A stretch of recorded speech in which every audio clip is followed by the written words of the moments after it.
On the night of 26th February 2014, going into the early hours of 27th February 2014, Russian troops seized the peninsula of Crimea, which at that point in time was part of Ukraine. Russian actions came after the Revolution of Dignity or the Euromaidan protests, which saw the resignation of Ukrainian President Viktor Yanukovych earlier in February 2014. The actions in Crimea in February 2014 started the Russia-Ukraine war. Eventually, 8 years later, in 2022, Russian President Vladimir Putin announced a special military operation, which led to the current situation that we see in Ukraine, with open warfare in the east of Ukraine. 10 years since that day in Crimea, we have with us today the permanent representative of the President of Ukraine in Crimea, Tamila Tasheva, to speak with us here in ThePrint, to give us a little bit of an idea of the last decade of what Ukraine calls the occupation of Crimea and what Russia considers a lawful annexation of the land. Thank you for joining us here, ma'am, with ThePrint. Thank you. Thank you for having me, and for us it's really a pleasure. Actually, this day, it's a 10th anniversary of occupation of our land, Crimea Peninsula. And always important to say that war started not 2 years ago, but 10 years ago with occupation of Crimea, when Russian troops came illegally, of course, to our motherland, to my motherland, and invaded our country and start this illegal occupation of Crimea. Actually, 8 years ago, with 10 years ago, with occupation of Crimea, we see all these persecutions against civil population in Crimea. And actually, 2 years ago, with full-scale invasion, we see at another occupied territories, newly captured territories of southern part of Ukraine, how Russia use the same methods, the same playbook for occupation of this territory, with the persecutions of civil journalists or journalists, with the persecutions of civil people, civilians and volunteers, with the killings of civilians, with the capturing of our people. And actually what they do, they captured our people from mainland of Ukraine, from southern part of Ukraine, and transferred our population from these regions to Crimea. Crimea used by Russia as a springboard for this offensive operation against Ukraine. That is why when we say about Crimea, why we need to deoccupy this territory, it's important because it's a military issue, first of all, of course, but also it's about human capacity. It's about our people who live under oppression, under occupation during these 10 years. And of course, situation in Crimea is very difficult. And after starting of full-scale invasion, situation is even worse in Crimea, because we see all this persecution against our people, and especially, of course, it's against Crimean Tatar people and Ukrainians, ethnical Ukrainians. They have sentenced to a lot of years of imprisonment. For example, my very close friend, Nariman Jilal, he sentenced to 70 years imprisonment, and actually his portrait on my back. Nariman, his first deputy head of Majlis, he is a prominent Crimean Tatar leader, he is a journalist, your colleague, and he's sentenced now to 17 years imprisonment.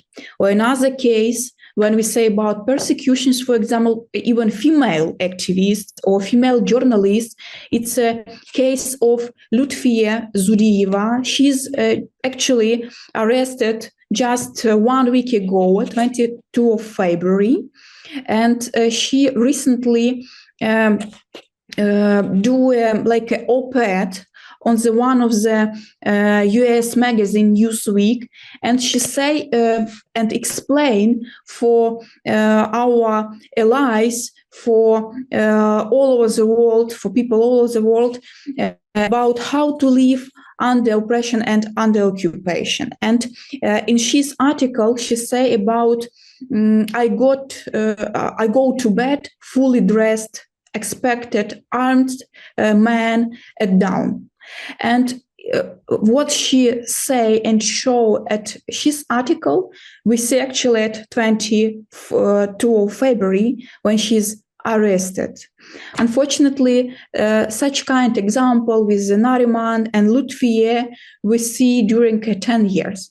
But even if Russia brainwashed our people and especially minds of our children and youth, we see a lot of different actions in Crimea because this resistance in Crimea, grown up in Crimea, we have monitor situation in a Russian occupying court, and near 650 cases such kind of protest we see. Of course, it's actually not a huge rallies at the streets, of course, or squares. But it's actions, for example, people raise Ukrainian flag. Women's do a yellow and blue manicure. Some people do some tattoos with Ukrainian symbols. Some persons do some statement or some comments in the social media. It's absolutely different actions. After that, all these people immediately or arrested or fined to a lot of thousands of rubles. Actually, if we say about how many is this fined people, it's near 20 million of rubles for all these people. It's a lot of money. And very important to say that these people are resist, even if their minds are brainwashed, even if we have a lot of propaganda at these territories, even if people are persecuted at this territory, even if they must to flee Crimea after that, all these people are accused as a discrediting of Russian armed forces. And one more issue maybe, which I absolutely shortly mentioned, that Russia mobilized, illegally of course, mobilized people, civilians, on their temporary occupied territories. And according to international law, it's illegal to mobilize or conscript civil people in occupied territories. And it's actually colonized and imperial practice of Russia, what they do during centuries actually at the different territories. For example, they, after full-scale invasion to Ukraine, they mobilized people not only on temporary occupied territories, of course, but on territory of Russia, but on national republic, They mobilized not people from Moscow. And unfortunately, what we see now, what they do even all over the world, they use even people from Southeastern Asia, actually, from Nepal, and it's a huge scandal, and which we discussed in the media also, how they even used people from far away from Russian Federation. And it's absolutely colonial practice, illegal practice from Russian Federation. Yes, ma'am. And I understand that after 10 years of the situation in Crimea, and now 2 years of a full-scale war between Ukraine and Russia, I just want to understand, how does Ukraine envision a peace deal with Russia? Would it include the return of Crimea to Ukraine? What are the goals of the President Zelensky's administration with regards to the Crimean Peninsula and the end of the war, ma'am? Thank you for your question. It's really very important. First of all, I must to say and mention that we don't have any other plan we have only one plan. It's deoccupying all our territories in the borders of 1991. And of course, it includes deoccupying Crimea Peninsula. It's only one plan. And our President Zelensky, he is have a very strong position about that. And all our actually politicians and our people, it's really important to say it, our Ukrainian people, more than 85% of our people, they support territorial integrity of Ukraine. They have the same position as our politicians or our military administrations or military leadership about that. And all our actions, what we do now, it's of course about deoccupying of our territory, including Crimea. Actually, it's Crimea is include in each point of peace formula of President of Ukraine, Volodymyr Zelensky, and he presented this peace formula, Ukrainian peace formula, 2 years ago, or not 2, 1.5, at Bali during G20 summit in Indonesia, in Southeastern Asia. And actually, when we say about Crimea, it's absolutely include in each point of this formula. When we say, for example, about 4 point of this formula about releasing of civil hostages and children. When we say about how we finished and our view for our victory, it's a 10 point of peace formula. It's of course, it includes territorial integrity, which include, of course, issue of Crimea. That is why we don't have any negotiations with Russia about territorial integrity and any compromises about territorial integrity. Of course, we don't give up our territory, and we work a lot on that. If before full-scale invasion, we work on the deoccupying of territory of Crimea, mostly in a peaceful way. We say about political and diplomatical way of deoccupying territory of Crimea.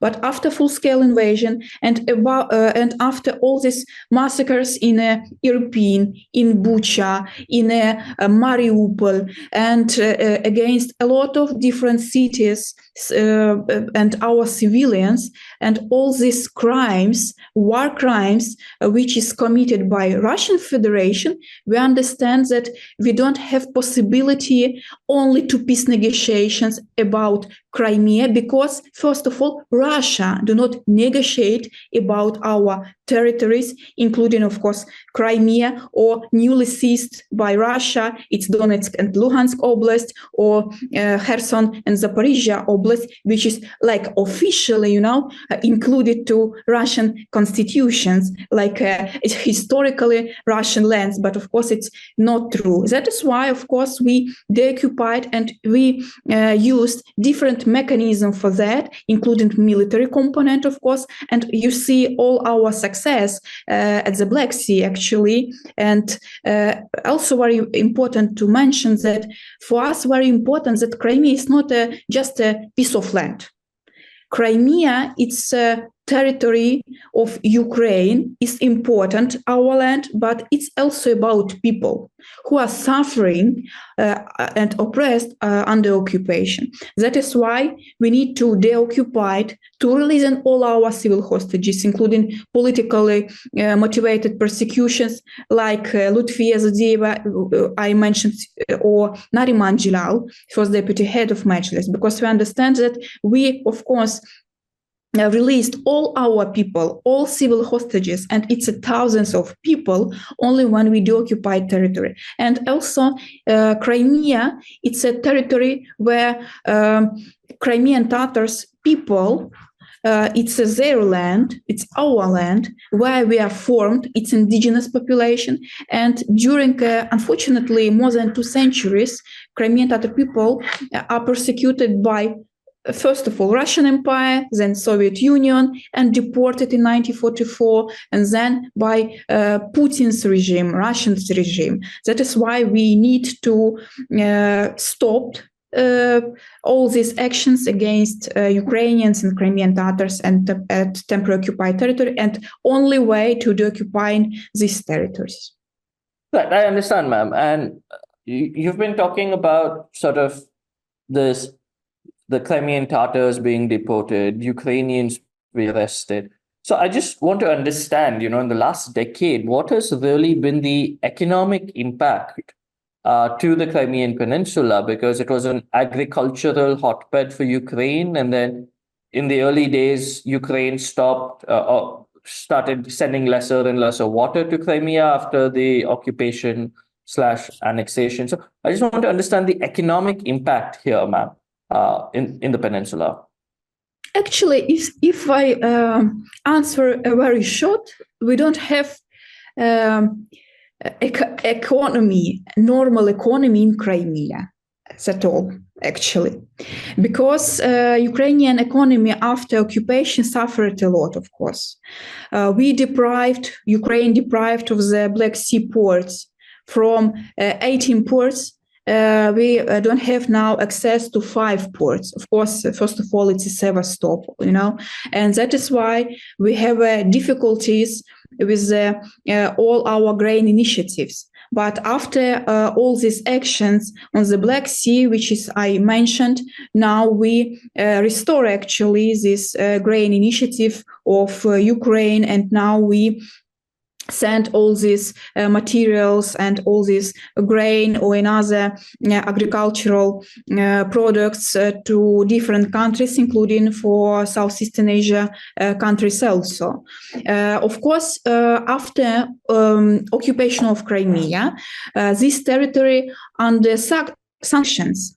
That is why Crimea do not develop economy, especially which related to different how to develop economy with international investment, for example, or even Russian investment. They don't have this possibility because they have a lot of these sanction frameworks. Also, when we say about Russia, what they do now in Crimea, its economy of Crimea absolutely do not exist without subsidies from the Russian federal budget. During 10 years of temporary occupation, around 24.7 billion US dollars were transferred to Crimean economy. But when we say about, for example, tax revenues from the occupied territories, it's near only 2.8 times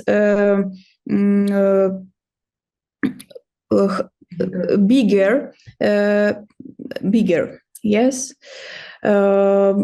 Actually, people in Crimea, ordinary people, they understand that they don't have access for economical